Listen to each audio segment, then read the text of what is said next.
If you didn't watch the Chicago street race, the two odds-on favorites, Larson and SVG, finishing last, should tell you all you need to know.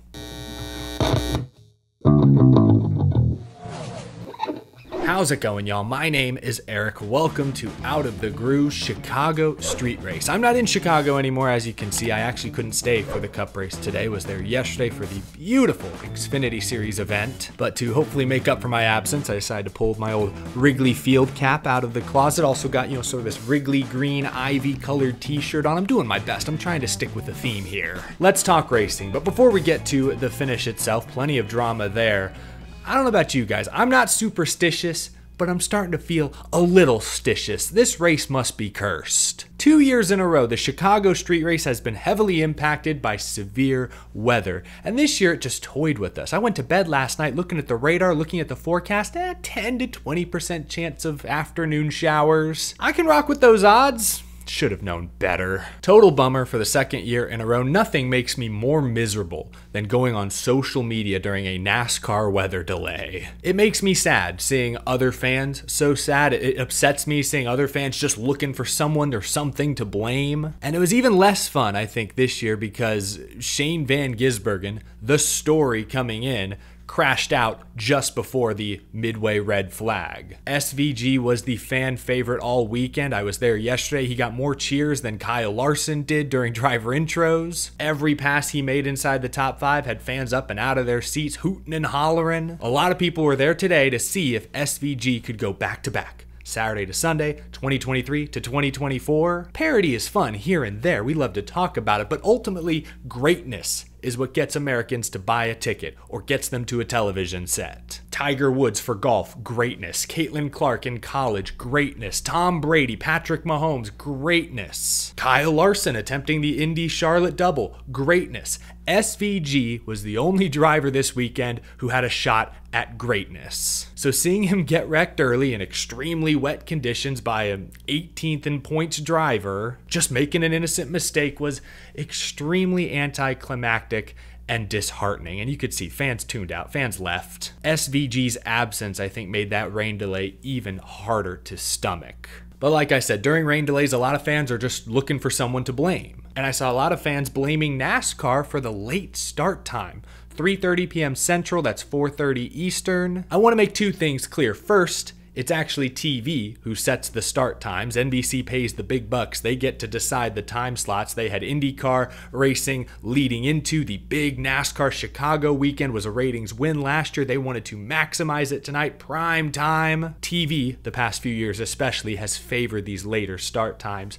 But second, I think fans have every right to be upset with these late start times, especially in the summer, especially at a track without lights. Look, I'm no meteorologist, but it's pretty common knowledge that, an afternoon shower during a warm summer month is very common. In the past, both Fox and NBC have said they're okay with a couple of rainouts per season. They factor that in. Their business model accounts for that. And I get that this is ultimately a business. It's all about the money. But at the end of the day, going into next year, I hope that Amazon and TNT, who together will combine to broadcast 10 summer races, I hope they're a bit more flexible, maybe willing to bump up the start time for certain racetracks. Now, is that a guaranteed fix? Absolutely not. NASCAR could very well move the Chicago street race up to a 1 p.m. start next year and it could still be a wash. But moving the start time up at tracks without lights in the summer, at the very least, grants you a larger window to potentially get the race in on the scheduled day. I'm not going to dwell on this weekend's race. You can't change the past. Hindsight is 2020, but going forward, I would love to see the start time for select summer races at least moved up an hour or two. I get that late start times are better for TV ratings, but with all the rain delays in recent years, I think we need to find a compromise. I especially want to see the Chicago street race finally have a clean weekend. I've been both years. This is such a cool event. It's such a great opportunity to grow the sport. And we saw yesterday with that great Xfinity race under that Chicago sun how awesome this truly can be. Everyone I talked to, many were local to Chicago, many came from nearby states. A couple folks I talked to came from other continents. Everyone was enthusiastic. The racing was great. The concerts were cool. There was so much positive momentum coming into the day. They got the damn Chicago mayor in a fire suit on pit road. For the second straight year, there were so many good vibes until the rain hit. Look, if the Chicago street race in principle just isn't for you, I get it. That's fine. Fortunately for you, you still got your 2 Martinsville dates, your 2 Bristol dates, your 2 Darlington dates, your 2 Charlotte dates, your 2 Richmond dates, at least for now. Hey, guess what? North Wilkesboro has been added to the schedule for you. Iowa was added to the schedule for you as well. Also, Bowman Gray is apparently going to be the Clash next season. I hope that's satisfactory. Those races are all great. One race in a major market surrounded by millions of curious people, with tens and thousands of them visiting a racetrack maybe for the first time ever, with concerts, foods, activities, tons of sponsors. That event is nothing to lose sleep over. I understand that some fans want NASCAR to stick to the Carolinas, the Floridas. NASCAR's roots are always going to be in the southeastern United States, but stock car racing hasn't been a regional sport for decades now. I'm sorry. I mean, look at the stars. Kyle Larson, Tyler Reddick, they're from California. Jeff Gordon was a California kid. Shane Van Gisbergen, the story this weekend's from New Zealand. If NASCAR is to stay big, if the teams, the drivers, the sponsors, if everyone's hoping to keep making a whole lot of money, hopefully even more, then the sport has to expand. It has to get bigger. The NFL is playing games in Europe. The NBA has a huge market in Asia. Major League Baseball played games in London, Mexico, Korea, right? Formula One is extremely international, and it is massive. 38 races a year, 1 Chicago street race just makes sense. I understand if it's not for you, but objectively speaking, I think it's good business. NASCAR's versatile schedule is awesome. It's one of its strengths, and I think it should be celebrated. The Chicago street race is good business, and honestly, if you're willing to give it a chance, a legitimate chance, it can be a ton of fun if the weather cooperates. That was my experience yesterday during the Xfinity race. I had a blast. Anyway, now that we've got that out of the way, you still with me? Let's get to the race itself. We'll start with the winner. We'll start with the finish. Alex Bowman. Gutsy call by his crew chief Blake Harris to leave him out there on older, wet weather tires as a dry lane was forming. The 48 team's decision, as well as the decision by pretty much the rest of the top 10, pinned some of the faster cars like Bell, Reddick, Gibbs, Gilliland just outside of the top 10. And with that weather clock, the darkness clock, I guess, ticking down, we had a very interesting battle shaping up. The wet weather tires still had some good in them, but for how much longer? It was a huge gamble. Bowman had a really good points day. He earned, I believe, 14 points in the stages. He entered this race 16th on the playoff grid, the last driver in on points, and everyone in front of him, like Chastain, Ty Gibbs, Chris Buescher, like all well within striking distance. Those 14 stage points were huge. If Bowman just wanted to get out of here with a good points day, who would blame him? That would have been an amazing day. Instead, they chose to go for the win. They risked it all. And fortunately for them, it worked out. First getting the lead from Joey Hand, shout out Joey Hand,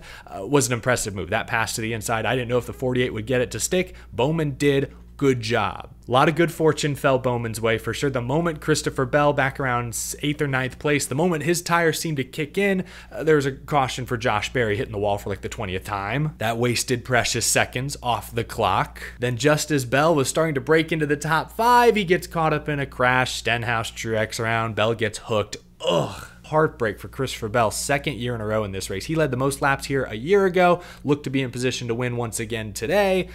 Nothing to show for it. Even then, with Bell running into issues, Ty Gibbs taking himself out by door slamming Brad Keselowski, all of this, and Bowman still had Tyler Reddick getting way bigger in his rear view camera. I think Tyler Reddick was going to get there. I don't know if he would have been able to pass Bowman cleanly, but he would have been close enough to, I don't know, use the bumper, try something crazy if he didn't clip the inside wall at the very end. Just a mistake. Obviously, Reddick pushing extremely hard, seeing a win in his windshield. He had to execute every corner almost perfectly and just made a mistake, a misjudgment. It happens. He was down on himself, as he should be. Missed opportunity for sure, but he had a tall order in front of him, no doubt. I don't want to take too much away from Alex Bowman. Was he the fastest car tonight? No. Was he the 5th fastest car tonight? No, not at all. But I do want to give credit to the very gutsy call by Blake Harris, and Bowman played a role in it as well, and that pass on Joey Hand was extremely impressive. Bowman is now locked into the playoffs, doesn't have to worry about being the 16th guy in. His first win in over 2 years. You got to go all the way back to Las Vegas 2022. It's been a minute. Happy for Alex Bowman. This win did not come without at least a little bit of drama, a little bit of controversy. Early in the race, before the red flag, Bowman overcooked it and took out Bubba Wallace. Bubba, another playoff bubble driver, got spun out of the top 10 for the second consecutive week. He was not happy. Alex Bowman apologized once he got out of the car, said he was messing with the windshield wipers and just misjudged the corner. I mean that's a pretty bad mistake. Bubba Wallace had every right to be furious, in my opinion. I'm not sure he took his frustration out in the best possible way. On the cool down lap, Bubba Wallace, side swipes Bowman pretty hard, just smushes him into the outside wall. Clearly a little bit of damage to both of their cars. I'm not sure how NASCAR is going to look at that. They obviously didn't like Carson Hocevar spinning Harrison Burton under caution last week. This is a little different. It's after the race. Did they penalize Denny Hamlin in 2021? Ironically, that was another Alex Bowman. When something about these Toyota drivers always interrupting Alex Bowman's celebrations. Well, I guess Bowman should probably stop spinning Toyota drivers out if he would like to avoid future conflict. But did Hamlin get a penalty at Martinsville? I don't think he did. You know what? I have access to the internet. Let me look it up. I don't think he did, at least from what I can find. See, if Hamlin didn't get a penalty, I don't think Bubba should either. Look, running into guys on the cool down lap is not a good idea, especially when the window nets are down. You don't know if folks are starting to unbuckle their seatbelts. Like, maybe they'll fine him. I don't know. Bubba's frustration is absolutely justified. He's been spun twice in a row out of the top 10 while racing for a playoff spot. He has every right to be upset. I'm just not sure this is the best way to retaliate. Anyway, it'll be interesting to see if NASCAR does anything this week. I have a feeling they won't, but maybe? I know they penalized Suarez a couple years ago at COTA for bumping. Again, I think, was it Bowman? What? Alex Bowman's in the middle of all of these. Hold on a minute. Hang on a second. No, they did penalize Suarez then, but he bumped him on pit road with people standing around. That's different than this. I don't know. I'm trying to find past precedent. I spent way too much time on this. Some drama between Bubba and Bowman. They've had drama before, so. Alex Bowman, man, he's got beef with everyone. Anyway. What's next? I want to touch on Kyle Larson because once Shane Van Gisbergen was knocked out of the race, I think all eyes were on the 5 to potentially take control. He for sure had a top 5 car, but he overcooked it in the wet and head on into the tire barriers. One of the hardest impacts we've seen at this track. Maybe the hardest impact we've seen at this track. It's in the running for sure. Larson out of the car, out of the race. Like I said at the top of the show, the two favorites coming in, SVG and Larson, put on a show on Saturday, somehow finished last and second to last today. Just goes to show you how wild and wacky this race once again was. 2 years of the Chicago street race, both severely impacted by weather, both ultimately shortened due to darkness, changing the strategy in the 11th hour. Man, let's take a look at some top finishers. Tyler Reddick still comes home second. I know that one's going to sting. Ty Gibbs, third. If I were to rank like the top 5 fastest cars today, I think one of the top 5 fastest was for sure SVG. We just didn't get to see him race in the second half. Christopher Bell has to be on that list. Maybe Kyle Larson. And then I think you got to have Reddick and Ty Gibbs. Alex Bowman, the eventual race winner, was probably 6th or 7th. He's probably in the top 10 somewhere. He did finish 6th in the opening stage, but Bowman was good. But a lot of those Toyotas were fast. Obviously, Shane Van Gisbergen. A lot of surprises, as you can see in the top 10 here. Joey Hand again finishes 4th. Michael McDowell qualified well, seemed to be off sequence on strategy. He somehow ends up with the top 5. Good for him. Best run for the White Sox probably all year. Stenhouse, I saw him around a couple of times. He gets a top 10. Wow. Okay. Todd Gilliland, really good run. Kyle Busch scored a top 10. Hey, is this the weekend things finally turn around for RCR? Maybe.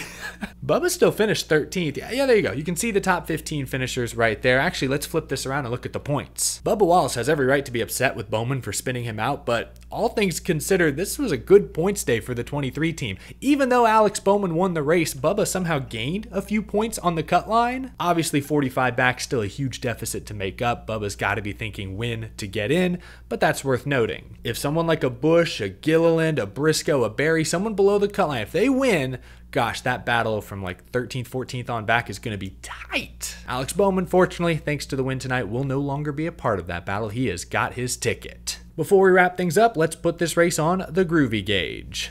The Groovy Gauge is powered by Electric E-Bikes. Head to electricebikes.com to learn more. Awesome to have them sponsoring the Groovy Gauge all year long. This race and last week's race, though wildly different in a number of ways, have me feeling similarly. I gave last week's race a 40, which a lot of y'all said was way too low. That's fair, just my opinion. I'm gonna go higher on this one, but only a little. I think the novelty of the Chicago street race is still, exciting, but the race itself, kind of like last week, sort of devolved. Weather played a role.